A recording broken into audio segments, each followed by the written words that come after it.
Mga kaibigan, mga kababayan, ngayong araw po ng Martes, September 17, 2024, update ko lamang po kayo sa lagay ng ating panahon. Pero bago ho yan, huwag po munang kalimutan i-like at i-subscribe po ang ating YouTube channel at pahit na rin po ng notification bell para updated po kayo sa lagay po ng ating panahon. Mga kaibigan, ngayong Martes po ay patuloy pa rin po nating binomonitor. Ito nga pong nalalapit na paglandfall ng dalawang bagyo sa ating Philippine Area of Responsibility. So una nating i-monitor ito nga pong tropical depression na si Hener na ngayon po may layong 165 kilometers northeast of Kasiguran, Aurora. Ang lakas ng hangin nasa 55 kilometers per hour malapit sa sentro na may bugso naman na 70 kilometers per hour southwestward ang kilo sa bilis po na 20 kilometers per hour. So mga kaibigan, mas malapit po itong tropical depression Hener, pero ito namang sinasabi natin na tropical storm Pulasan, international name po niya, ay posibleng maglandfall within 24 to 48 hours sa ating Philippine landmass. So posibleng mas mauna itong depression tropical depression Hener at kasunod naman ito nga pong si tropical storm Pulasan or bagyong Helen. Ang lakas naman ni Pulasan mga kaibigan ay nasa 65 kilometers per hour malapit pa rin sa sentro na may bugso pong pumapalo sa 80 kilometers per hour pa northwestward po ang kilos sa bilis naman po na 20 kilometers per hour. So ang pagkatala ng Pag-asa mga kaibigan, inaasahan po na area ng Metro Manila, Luzon at Visayas at Mindanao ay patuloy po makakaranas ng maulap na kalangitan na may pabugso-bugso po mag-ulan dahil na rin po yan dito sa tropical storm at tropical depression na ating binabantayan. Kasama na ang trap ng kanilang hangin na pinapalakas po itong hanging habagat. Unahin na natin i-update itong si Hener mga kaibigan. Umahampas ngayon ng lakas ng kanyang hangin.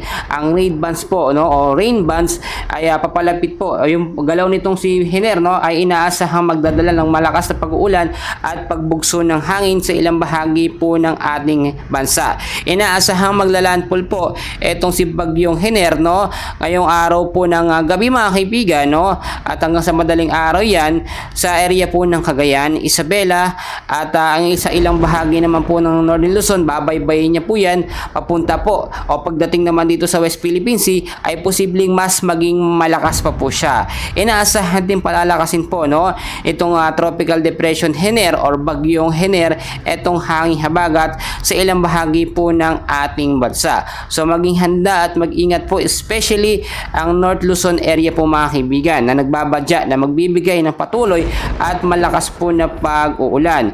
Nakataas pa rin ngayon mga kaibigan ang storm signal number 1 sa ilang bahagi po yan ng Northern Luzon at ilang bahagi ng Central Luzon, kasama na rin po ang hilagang bahagi ng Quezon Province dahil po sa patuloy na paglapit po ng sirkulasyon ng bagyong Hener na nagbabadya po maglandfall po ngayong gabi po o ngayong araw po ng Martes sa ating Philippine Area of Responsibility.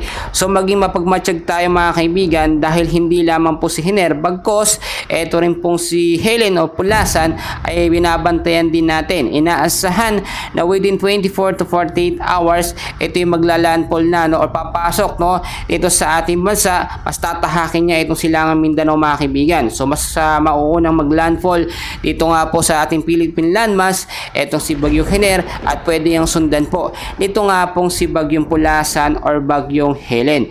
Bukod pa dyan mga kaibigan, sa dalawang bagyo na ating minomonitor ay may nabuo pa rin may nabubuo na naman pong panibagong cloud cluster sa loob ng Philippine Area of Responsibility na posible pong maging active low pressure area. Mabilis po ang pagbuo nito nga po mga cloud cluster dahil sunod-sunod po yung mga bagyong pumapasok ngayon sa ating bansa. Kakatapos lamang nitong si Ferdy o Bibingka na nasa labas ng par at yung trap ng kanyang hangin patuloy pa rin pinapalakas si habagat, sinundan pa nitong si Hener at papalapit din ang pagsunod naman nitong si Helen o Pulasan, kaya naman po mabilis nakakapag-circulate ang mga cloud cluster sa loob ng ating bansa.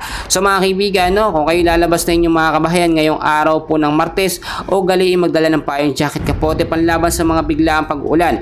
Makipag-ugnayan din po tayo sa ating LGU sa banta po ng eskwela kung meron po kayong pasok dahil ang ilang bahagi ng ating bansa ay nagtaas na rin po no, ng suspension na wala pong pasok dahil ngayong araw nga po ng Martes inaasahan po ang pabugso-bugsong pag-ulan. No? Bigyan ko kayo ng konting review sa mga lugar na walang pasok, yung mga hindi pa na-update. Sa Ilocos Region, no?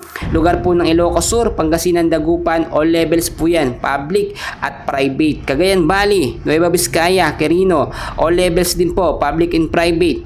Central Luzon, Nueva Ecija, Gapan City, wala pong pasok yan. In-announce na po yan sa LGU nila mga kaibigan. Tarlac, no?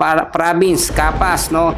Kasama pong Concepcion, Tarlac City, wala pong pasok mga kaibigan. May Maropa, Occidental Mindoro, Magsaysay, wala din po sa Palawan, Coron, Bicol Region, Camarines Sur, Negros Island Region, Negros Occidental, wala pong pasok, private at public po mga kaibigan. So yan lamang pong lagay ng ating panahon. Patuloy ko kayong i-update. Please pakiusap, huwag kalimutin like and subscribe ang ating YouTube channel.